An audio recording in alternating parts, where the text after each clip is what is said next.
Hello friends, मैं कौस्तुभ Panse, corporate trainer और business coach, आप सबका स्वागत करता हूं। आज के वीडियो का विषय है सेटिंग गोल्स। दोस्तों, आपका ख्वाब कुछ भी हो, आपका ड्रीम कुछ भी हो, अगर उसे हासिल करना है तो आपको ये क्वालिटी आनी पड़ेगी कि ये स्किल आना पड़ेगा कि अपने गोल्स सेट कैसे करते हैं, कैसे ध्येय को प्राप्त करते हैं।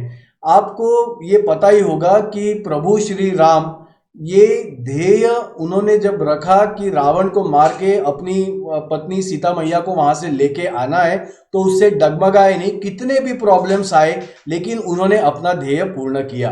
तो आज के इस वीडियो में देखेंगे कि ड्रीम्स और गोल्स में फर्क क्या है, क्यों नहीं मैक्सिमम लोग अपने ध्येय से भटक जाते हैं और अपने ध्येय को पा नहीं सकते हैं।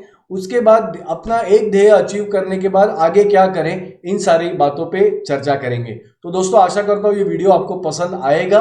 देखिए दोस्तों, ख्वाब, ड्रीम तब तक ड्रीम्स ही रहते हैं जब तक आप उन्हें एक डेडलाइन न दे दें। जॉन विटमोर, एक परफॉर्मेंस कोच, कहते हैं कि जो भी गोल आप, जो भी सपना, जो भी ख्वाहिश आपको पूरी करनी है, तो you have to make it time bound.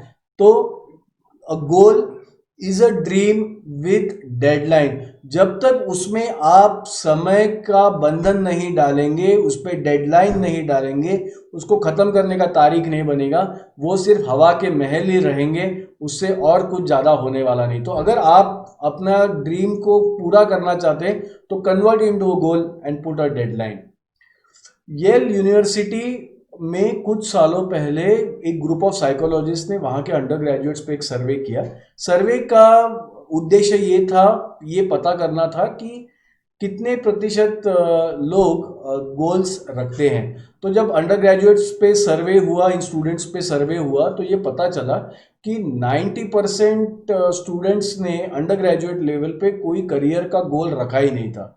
उर्वरित जो 7% लोग थे, उन्होंने गोल तो सोचा था लेकिन वो स्पेसिफिक नहीं था और वो कहीं पे रिकॉर्डेड नहीं था। और 3%, मात्र 3% लोग उन्हें ऐसे मिले कि जिन्होंने अपना ध्येय स्पेसिफिक रखा था, उसको टाइम बाउंड रखा था और उसको एक जगह पे रिकॉर्ड करके रखा था। 90% जिनके पास कोई अभी तक ध्येय डिसाइड नहीं किया था, 7% ध्येय डिसाइड किया था लेकिन स्पेसिफिक नहीं थे, रिकॉर्डेड नहीं थे, 3% ही ऐसे थे जिन्होंने ध्येय स्पेसिफिक लिखा था और ये उसको कहीं पे रिकॉर्ड करके रखा था और वो टाइम बाउंड था। कुछ सालों पश्चात, करीब करीब 6-7 सालों बाद, इन सारे विद्यार्थियों का जिनका सर्वे था उनको ट्रैक किया गया था और उससे दो बड़े रिमार्केबल कंक्लूजन्स निकले। पहले, जो 97% लोग थे जिन्होंने ध्येय रखा ही नहीं था या फिर हल्का फुल्का रखा था, वो सारे मीडियोकर, मतलब मध्यम जॉब्स और करियर्स में फंसे पड़े थे। उनकी सैलरी भी ज़्यादा नहीं थी और वो अपने चुने हुए क्षेत्र में बहुत अच्छा भी नहीं कर रहे थे, कुछ ऐसा एक्सीलेंस नहीं था। लेकिन 3% जो लोग थे जिन्होंने अपना गोल स्पेसिफिक रखा था और वो कहीं पे अच्छे से रिकॉर्ड करके रखा था, उसका जतन किया था, वो लोग इंडस्ट्री के टॉप एक्सपर्ट्स में से बन गए थे 7 सालों के अंतरों के बीच में। वो बहुत ही अच्छी सैलरी भी पा रहे थे और वो जो जॉब्स कर रहे थे, जिस क्षेत्र में कर रहे थे, वो यहाँ के टॉप करियर ऑप्शंस में से था। तो दोस्तों, ये आपने देखा कि गोल स्पेसिफिक करना, उसे रिकॉर्ड करना आपके करियर को बना सकता है। तो the difference is not talent और something else, sometimes it comes down to being specifically writing down your goal. So the question is कि हम में से बहुत सारे लोग भटक क्यों जाते हैं, why don't we reach our goals? तो मुझे लगता है कि 3 कारण है। I think we don't define the goal. हमने येल यूनिवर्सिटी के सर्वे में देखा कि गोल जिन्होंने डिफाइन किया था, उन्होंने प्रगति अपने करियर में बहुत अच्छा किया था।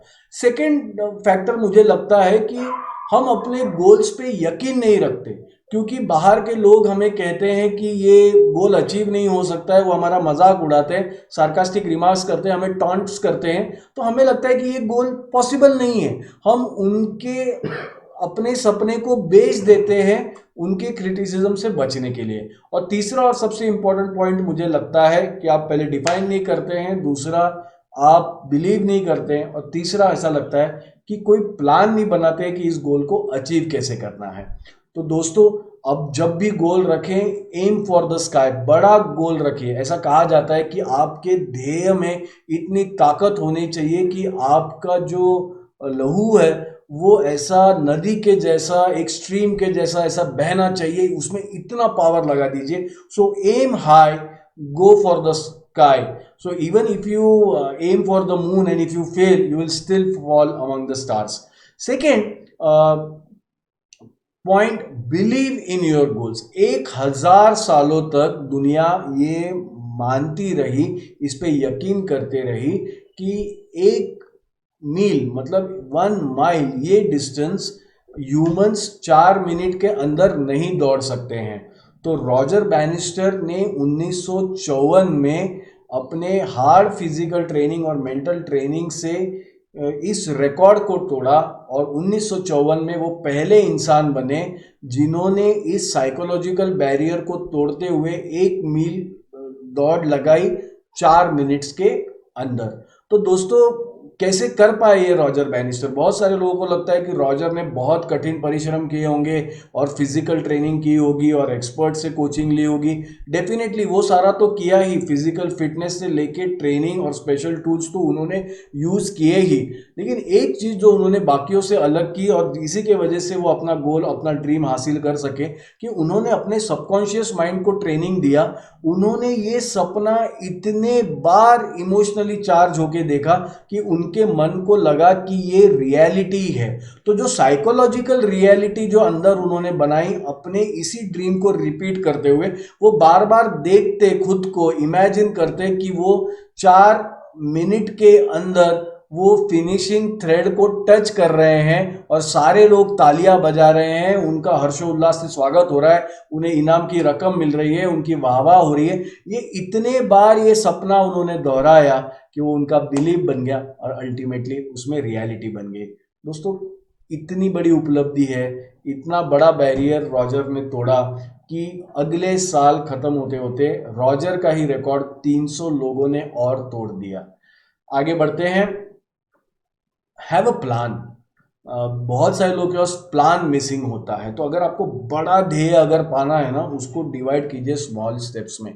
पूर्व पाकिस्तानी कप्तान इमरान खान की कहानी है कि जब इमरान खान ने बॉलिंग चालू की तो उनका जो बड़ा सपना था वो था पाकिस्तान के लिए खेलना। कैसे उन्होंने अपने प्लान किया ये देखिए। जब वो क्लब क्रिकेट खेलते थे तो इमरान ने तय किया कि वो उस क्लब के सबसे फास्टेस्ट बॉलर बनेंगे और उन्होंने कड़ी मेहनत की, टारगेट रखा और सबसे तेज गेंदबाज बन गए अपने क्लब के लिए। जब वो सपना उनका पूरा हुआ तो उसके बाद जब वो पाकिस्तान, जैसे अपने इंडिया में रणजी होती है वैसे पाकिस्तान में जो डोमेस्टिक टूर्नामेंट होती है वहां पे उन्होंने एक ध्येय रखा कि अभी मैं इस डोमेस्टिक सीजन का सबसे फास्टेस्ट बॉलर बनूंगा। और कड़ी मेहनत की और 2 साल के अंदर इमरान खान बन गए पाकिस्तान डोमेस्टिक सर्किट के सबसे तेज गेंदबाज। दोस्तों ध्यान दीजिए, एक बड़ा ध्येय था कि इंटरनेशनल क्रिकेट खेलना है पाकिस्तान के लिए, लेकिन अगर क्लब लेवल से ही उसका पीछा करने जाते तो बहुत सारा फ्रस्ट्रेशन, डिसअपॉइंटमेंट और एम्बैरेसमेंट आता था। तो इसके वजह से इमरान ने क्या किया, उन्होंने अपने प्लान को छोटे छोटे हिस्सों में ब्रेक डाउन किया और एज अ माइलस्टोन उसको अचीव करने लग गए। जब वो डोमेस्टिक क्रिकेट के सबसे तेज गेंदबाज बने, उसके बाद वो पाकिस्तान के लिए उनका चयन हुआ, तब उन्होंने डिसाइड किया कि अब वो पाकिस्तान के सबसे तेज गेंदबाज बनेंगे। तो उन्होंने जब वो पाकिस्तान कलर्स के कपड़े पहने तो बड़ी मेहनत की और बहुत ज़्यादा अच्छे अच्छे पाकिस्तान में बॉलर्स थे, लेकिन ठान लिया था कि मैं अभी पाकिस्तान का फास्टेस्ट बनूंगा। जब वो पूरा हो गया तो उसके बाद उन्होंने अगला ध्येय लिया कि अभी मुझे पाकिस्तान का नहीं, मुझे दुनिया का सबसे फास्ट बॉलर बनना है। और 1980 के दशक में दोस्तों एक ऐसा पीरियड था जिसमें इमरान खान ना ही दुनिया के सबसे फास्टेस्ट बॉलर में उनका नाम शुमार था, लेकिन वो सबसे बेस्ट बॉलर भी जानते थे। लोग, बैट्समैन उनका खौफ खाते थे। एक बार वो सपना पूरा हो गया तो फिर इमरान ने 1992 के वर्ल्ड कप में सपना रखा कि मुझे अपने देश के लिए वर्ल्ड कप भी हासिल करना है, वर्ल्ड कप जीतना है। तो इमरान खान जाने जाते थे अपने ड्रीम को, अपने सपने को हासिल करने के लिए, बिकॉज वो अपने गोल्स को डिफाइन करते, उसमें बिलीव करते और सबसे ज़्यादा उनकी ताकत आती थी कि उसको स्मॉल स्टेप्स में वो हासिल करते थे। दोस्तों एक जो बड़ी मिस्टेक बहुत सारे लोग करते हैं जिसके वजह से वो गोल हासिल नहीं कर सकते, गोल से भटक जाते हैं। देखिए, एक धनुर्धर जब अपने टारगेट को हिट करता है और मान लीजिए कि टारगेट हिट नहीं हुआ, तो दो चॉइसेस है धनुर्धर के पास। आइदर वो ब्लेम कर सकता है वो टारगेट को कि टारगेट कैसे ठीक नहीं था, कैसी बाहर की परिस्थिति की वजह से मेरा इक्विपमेंट ने साथ नहीं दिया, टारगेट अच्छा नहीं था, you can blame the target. Second option, लेकिन अच्छे धनुर्धर क्या करते हैं, जो धनुर्धर चैंपियन होते हैं, जो धनुर्धर लगातार इंप्रूव करते हैं, वो टारगेट को, गोल्स को ब्लेम नहीं करते हैं, वो अंदर झांकते हैं। They look inwards, they look for what are the obstacles inside them, where what has not allowed them to reach the goal. और अंततः दोस्तों, आप जब एक गोल पा लेते हो तो वो एक सीढ़ी चढ़ने जैसा ही है। तो सीढ़ी का जो पायदान होता है वो बस क्षण भर की विश्रांति के लिए होता है, लेकिन वो आपसे कहता है डोंट रेस्ट टू मच, अभी पड़ाव आगे भी बाकी ही है। एंड फाइनली देखिए दोस्तों, जब आप गोल्स का पीछा करें ना, तो गोल्स को हासिल करने से आप आपका फोकस रखिए कि आप उससे क्या बनोगे। You have to transform yourself. Goal हासिल करने से क्या मिलेगा शॉर्ट टर्म में, इस पे ज़्यादा ध्यान मत रखिए। उस प्रोसेस में अगर आप फेल भी होते हो तो भी चलेगा, लेकिन आप में इनर ट्रांसफॉर्मेशन होना चाहिए। तो दोस्तों, आज के वीडियो में हमने देखा कि कैसे गोल सेट किए जाते हैं, कैसे ड्रीम्स को कन्वर्ट करते हैं गोल में with the help of deadline. फिर हमने देखा येल यूनिवर्सिटी का सर्वे, जिससे हम सीखे कि we have to write down our goal specifically and record them and store them in a nice place. और तीन कारण हमने देखे कि जिसकी वजह से हम अपने गोल से भटक जाते हैं। हम अपना गोल डिफाइन नहीं करते हैं, हम उस पर बिलीव नहीं करते हैं, और उसको छोटे छोटे टुकड़ों में हम नहीं करते हैं। तो धनुर्धर की तरह टारगेट को ब्लेम मत कीजिए, प्रेशर में मत आइए गोल छोटा करने का। हमेशा aim for the big goal and don't forget this is for inner transformation. ये बस एक सीढ़ी का पायदान है। थोड़ा आराम कीजिए गोल अचीव करने के बाद, और फिर भरारी लीजिए। साइनिंग ऑफ, कौस्तुभ पानसे। कॉर्पोरेट बिहेवियर और मोटिवेशन और वर्क प्लेस प्रिंसिपल, ये मेरा एरिया ऑफ पैशन है। तो अगर आपको भी ऐसे ही वीडियो पसंद आए तो प्लीज़ मेरे चैनल को सब्सक्राइब कीजिएगा। वीडियो अच्छा लगे तो प्लीज़ शेयर कीजिएगा, and in fact you can also press the bell icon so you get all the notifications. So thank you very much for watching the video. Take care.